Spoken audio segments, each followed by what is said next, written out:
Hello, I'm Bruce, I'm Aditya. and we are the Risky Scientists. So I teach risk management at the University of San Diego, And I teach data science at Harvard. and we want to help you to understand current risks, such as COVID-19. So Yeah. in this episode, we're going to look at risk in particular. So hmm the inspiration for this is because just this week, societies in general, and here in America in particular, are beginning to discuss when to relax the lockdown on COVID-19. Yeah. And inherent in that is the balance, the trade-off between reducing and increasing our exposure to COVID-19 at the gain of normal social and economic activity. So there's a balance, a trade-off to be made there, and that's in the discourse this week. So we want to focus this week's episode on how to best assess one's own risks, and we're going to end with some practical advice on that. So that's this episode, how to assess your own risks. Yeah. I think it feels particularly poignant at this time because we're all sitting here at home. And the question that I'm wondering now is what happens when we start to go outside? It seems like it has something to do with our personal experience. 2 episodes ago, we were talking about risk and we were talking about how we each have our own tolerance for risk. And how does that come to be? How do we gauge our perception of how scary and risky the world is outside? Yeah. So if we think of it somewhat, the somewhat obvious side of how we're managing COVID-19 is somewhat dictated by the official advisories we're getting, and those at basic the advice is simple to follow. So it's just Yep. stay at home. That's reducing your exposure, so that's easy to follow. Now we're facing a situation of, well, under what conditions, what is a justifiable reason to leave home? Yeah. What is a justifiable social gathering? What is a justifiable economic payoff for relaxing the lockdowns? And now our risk assessment's getting more complicated. And subjective, I think. Yeah, and subjective. I mean, a lot of us are now being faced with personal decisions. When do we Yeah. go back to work? When would we send our children back to school? Right. When would we see family outside of the home that we actually live in day to day? So Yeah. those are inherently personal experiences, and then risk is somewhat subjective, and there are good reasons for that. So we like to be objective as scientists in general, but a lot of personal decisions about risk must be personal. They must Yeah.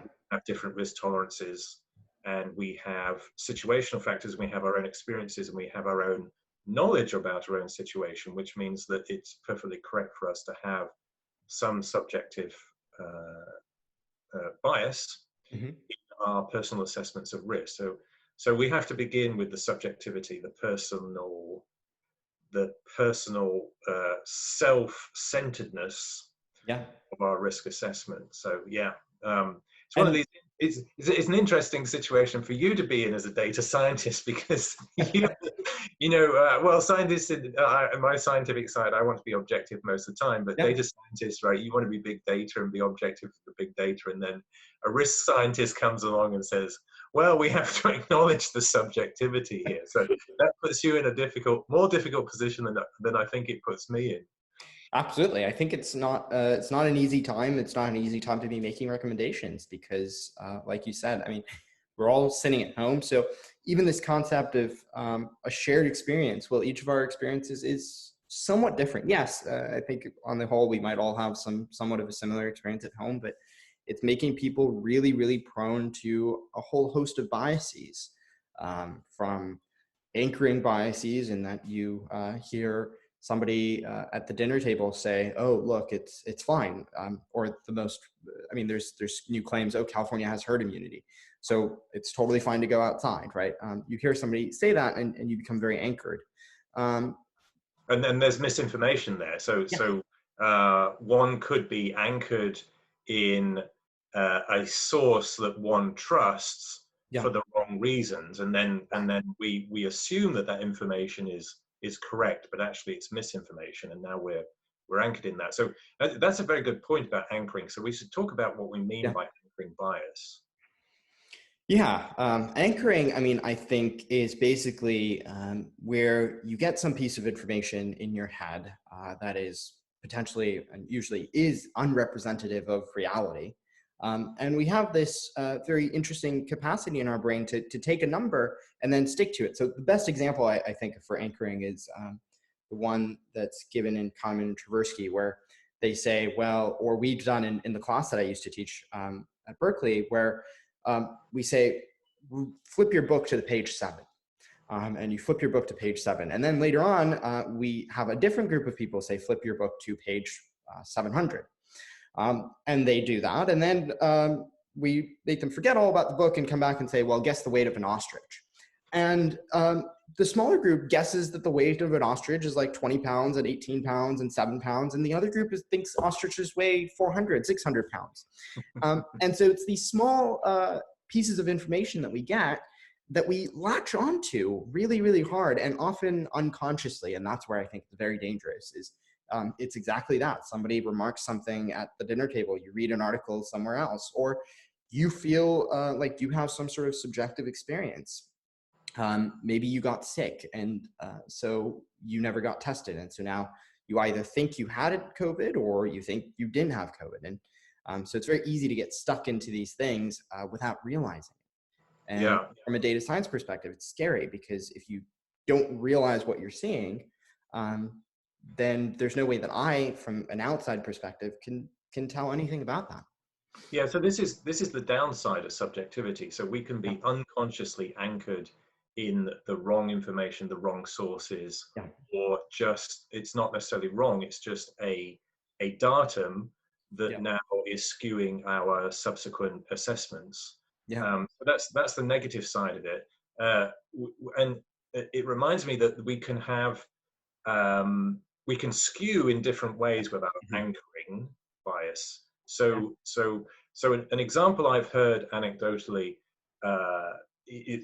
is that one person may have a personal experience of somebody dying from COVID-19. So somebody, a very intimate experience. So somebody in their own family has died from COVID-19. Now they are anchored in that personal experience, and now they've gone from treating the risk quite casually to being very alert to the risk. And now they're talking about COVID-19 is incredibly deadly, and they're, you know, and that they may skew this in unrepresentative ways. So they may be talking about COVID-19 as more likely to kill you than not, which is actually not.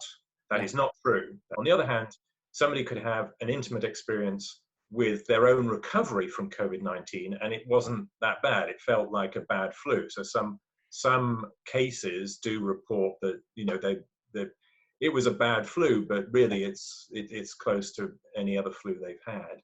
So now so that person could be anchored in that experience and underestimate how severe COVID-19 can be for other cases. So those are examples of anchoring bias towards extremes.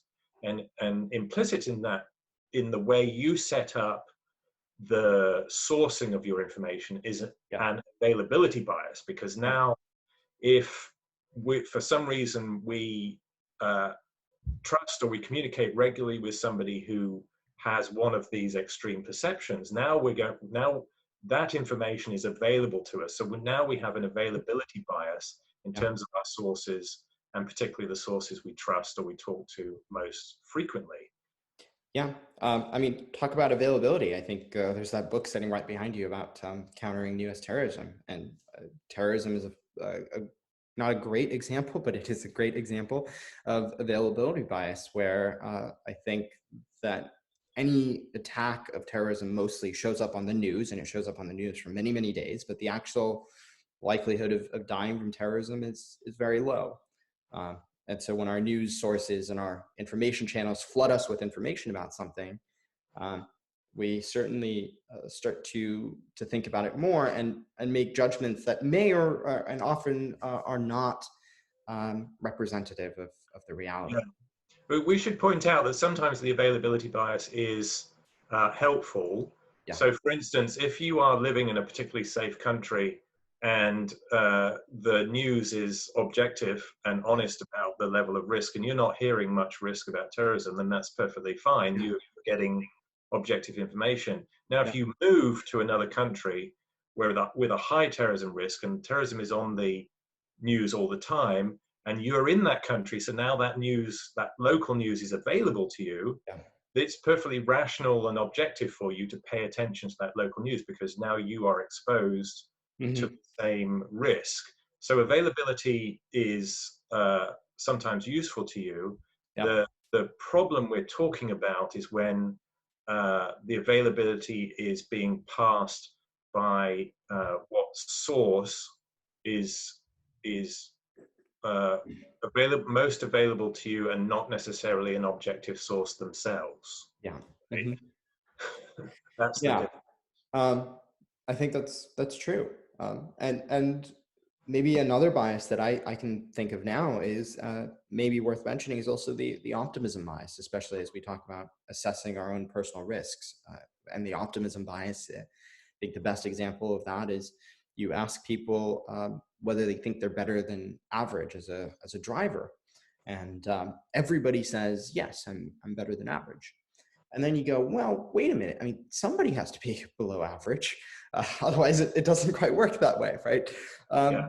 And so I think we often have a perception that we are more immune than others, or we are safer than others. And perhaps that's due to both anchoring and availability as well, but it has its own name called optimism bias. And when we think we can control the environment, and when we think we're kind of taking precautions, I've heard that term a lot now, we think the virus can't touch us. And yes, we're mitigating the risk, but I think we also have to be aware that that is a bias, and we generally often tempt to being more optimistic about ourselves. So I want to clarify that optimism bias is not, oh, the world is beautiful and rosy. It's that we are somehow special, and we're going to get out of this better than everybody else. And and there's lots of things bundled in with the optimism bias, yes, such as an egotism. So egotism, by definition, is a bias. So it's right, and it's that's not necessarily irrational for us to have right, egotism. It's good. We have, most of our observations are personal, yeah, and subjective experience is central to our own experience. So inevitably now we've got an egotistical availability bias, and yeah, we are anchored in our egotism.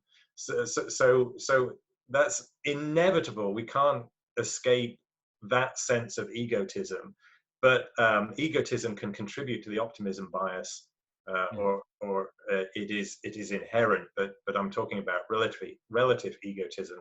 yeah, So people who are relatively high in their egotism, they're yeah, going to highly overrate their control of a risk, for instance. So this is yeah, where personal risk management comes in. Somebody who's egotistical is going to feel that they have more control over a risk than the average person. That can be dangerous. yeah, So to go back to driving, somebody we think of as in popular cultural terms, we think of as an aggressive driver. yeah, More accurately described as an egotistical driver. They just don't care. They don't have the social cares in yeah, their driving. So they are a selfish driver.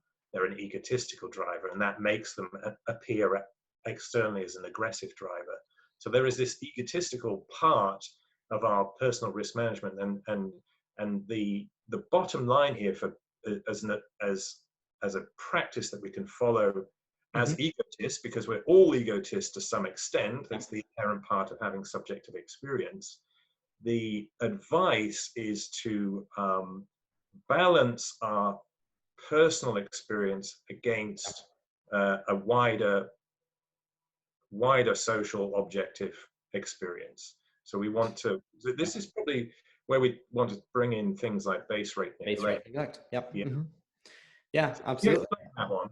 I mean, I think you're bringing up a very interesting point when we think about the person in our experience versus thinking about the population as a whole. We have this problem of kind of, if you think of your person as being localism to the extreme, right? I Yeah. we don't really think about oh, the cells on my hand. So we think of ourselves as a person as the smallest level.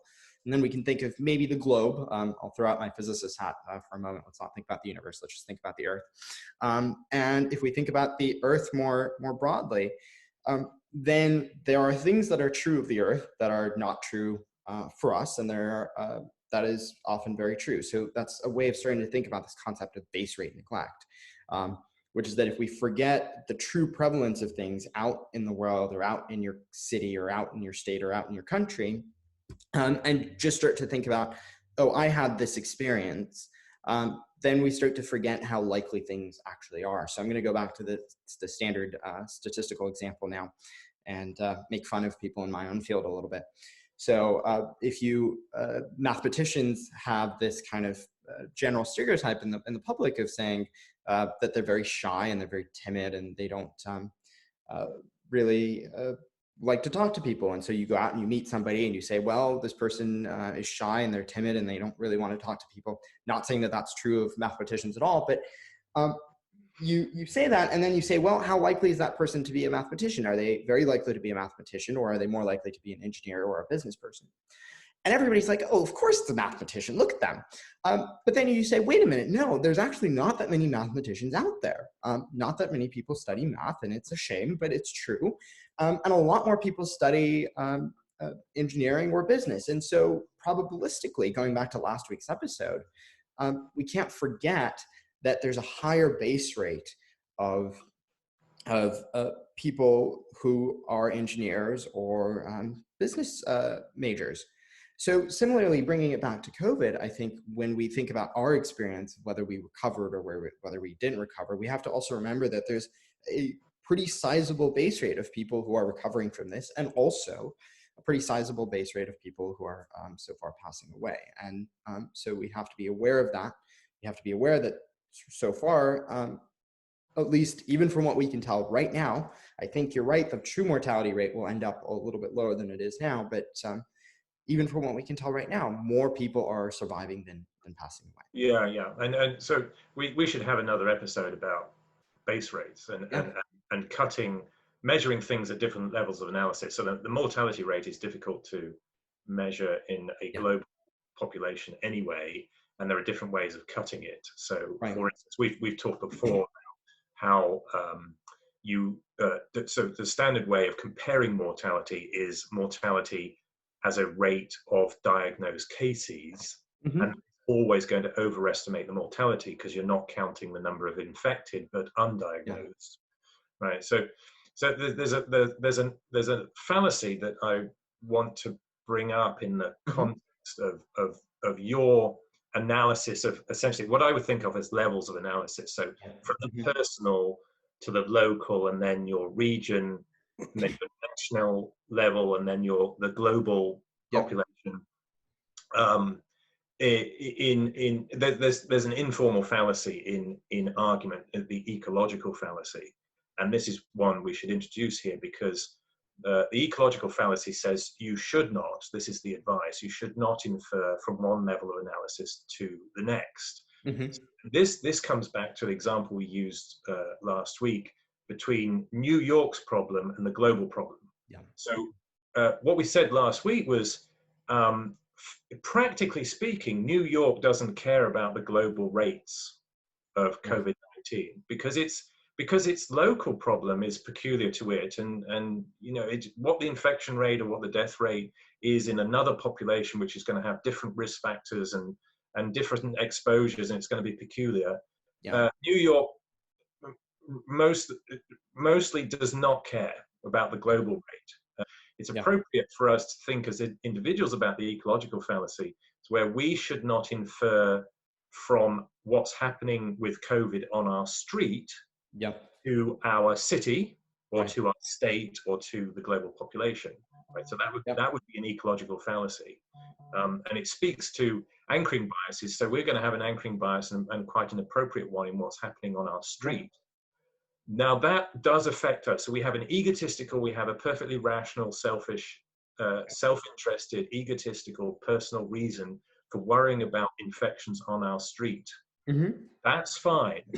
the problem with the ecological fallacy would be if we inferred from what is happening on our street to a higher level, like the city as a whole. So that's a good point to make. I think that's a really good point. And what you're saying is essentially that especially now when we're in lockdown, we are living in fairly small social spheres, at least That's I a good hope. point too, yeah. Going back to what we were framing, as we start to think about going out of lockdown and thinking about our cities, or maybe we even cross cities to go to work, right? So our counties, we have to be careful to infer from our own subjective experience. Right. Our analysis is now becoming more complicated because when we're locked down in our own home, at extreme, we're only worried about risks within the home. So it's like, well, is this person going to come into our home and affect our risk? If nobody comes into the home, we don't leave the home, our risk assessment is not complicated. We're making decisions about going back to work, socializing with wider members of the family, traveling on public transport, going to see a doctor or a dentist or a barber, which is which is an example I keep hearing about is don't visit your barber. When is an appropriate time to visit your barber? So now our risk assessment is becoming more complicated because we're adding these levels of analysis. Absolutely. So that brings me to something else that I think maybe is worth mentioning is how do you make inferences from things that we've seen and things that we've experienced to things that we think we might experience in the future? Yeah, we need to be useful now. So exactly. Useful. So inferences. So as a risk analyst, I am very. So I'm mostly making inductive conclusions. So we've talked about this in previous episodes. So maybe it's worth defining inductive reasoning. Okay. So well, for me, you can have your own disciplinary perspective, and you can critique mine from a disciplinary perspective, I suppose. But for me, inductive reasoning is any proposition that you derive from an observation. So that would contrast with deductive reasoning, where you're deriving it from something other than an observation, like an assumption, say. But we are, as egotists, we are inducing all the time. So if we step out of our home and we see somebody sick over the street, and they have the symptoms of COVID-19 as described to us remotely, now we're going to induce from those two things. We're going to induce the person. Now we have a theory that person may have COVID-19. So that's an example of inductive reasoning. Right. I think that's a fair way of defining it. I'm not going to get into, there's lots of mathematics about inductive reasoning in mathematics. Let's leave that aside. I think what we're talking about here is inductive reasoning in a practical sense and inductive reasoning in an observational sense. Absolutely. When this is all over and I have to travel back to the East Coast, I think what I'm going to be thinking about is that when I get on the plane, I'm not particularly worried. And that's an example of me displaying inductive reasoning at some level, along with some statistical inference, because I'm going to say, look, every plane I've ever been on has never crashed. And so I think that the plane I'm going to get on right now is not going to crash. And in that case, it's a really good example, I think, of inductive reasoning, because also you step out of my subjective experience for a moment and you look at the risks of flying. And I think flying is probably one of the least risky ways of moving from point A to point B over any considerable distance. So it feels like that's an example of inductive reasoning, but inductive reasoning can also get you into trouble. Two examples. You've actually got two examples. You've got two types of inductive reasoning there. So you specified them. So one is subjective. So that is, in my personal experience, I have never experienced a plane crash. So I am going to induce from my personal experience that planes are safe. None has crashed with me before, so none will crash with me in the future. That's my personal induction. And then you added an objective induction. So let's look at the base rate. If we look at the base rate of airline flights, crashes per airline flight are extremely rare. Yeah. And a great comparison is with crashes per automobile journey Right. are much, much more frequent, which is why tens of thousands of Americans die from car accidents per year. Yeah, I think it's very interesting you pointing that out, because when I said I'm looking at this from a broader perspective, maybe that's a little bit of a disciplinary difference, right? I think of that initially as probabilistic reasoning and not inductive reasoning. But then, yes, you're absolutely right. I'm also Okay, assuming. okay. Yeah, I don't disagree with you on that. So we should point out that whenever Yeah, you induce from an observation, your argument ceases to be definitive. So you right, cannot predict that just because I observed this situation once, that it will always be true in the future.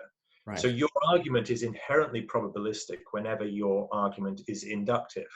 Yeah, What we a standard that is realistic when we're being probabilistic is a strong argument. yeah, So it is unrealistic for you to make a definitive argument from an observation. So the planes I've been on have never crashed. I can make a strong argument, as in a probabilistic argument, probably yeah, no other plane that I fly on will crash. It's probabilistic. I cannot definitively say yeah, from my personal observations that no further planes will crash. So it's inherently probabilistic. And our standard should be a strong argument, meaning yeah, that more likely than not, our observations are a guide to the future. Otherwise, we're in a weak yeah. argument, which is less likely than not, or most of the time, our observation is not true of the future. So we don't want to be in a weak argument. We want to utilize our observations to make strong arguments. Yeah, I mean, I think let's get to that, but because I think what you're mentioning there is that at some level, when you want to make inductive arguments, you want to make sure that something is that the future is likely to stay the same, or the conditions around the world are likely to stay the same around from whence you Yeah. made those observations, right? And maybe it's worth, before we get there, to talk for a moment about the induction fallacy. So where does it fail? It fails for the poor turkey who has gotten fed for, I don't know how many days turkeys get fed, but one of our listeners can tell me. But for the poor turkey that's been fed, and so its subjective experience is every morning at 9 a.m. I get fed, and then one day Thanksgiving rolls around, and so the turkey had no knowledge of the fact that there was this event that during which time its own kind of prior experiences are no longer going to be true, because it was very based in subjective experience. On the other hand, if the turkey had the capacity to look at the statistics, then it might know something, and it would be a very much unhappier turkey and much more worried turkey, because it would say, well, look, most turkeys, there's a probability that turkeys don't make it past a year or 2 years or whatever it is. Yeah. And so I would be worried. Yeah, so that incorporates a lot of things we've talked about. So the turkey is ignorant of the base rate. Yeah.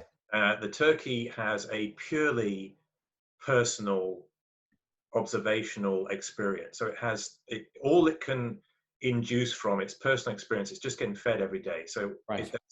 it cannot communicate with other turkeys and get their vicarious experiences. So it's in the worst position of all, which is it is totally reliant on its personal experience. So Yeah. it cannot communicate and gather the base rate.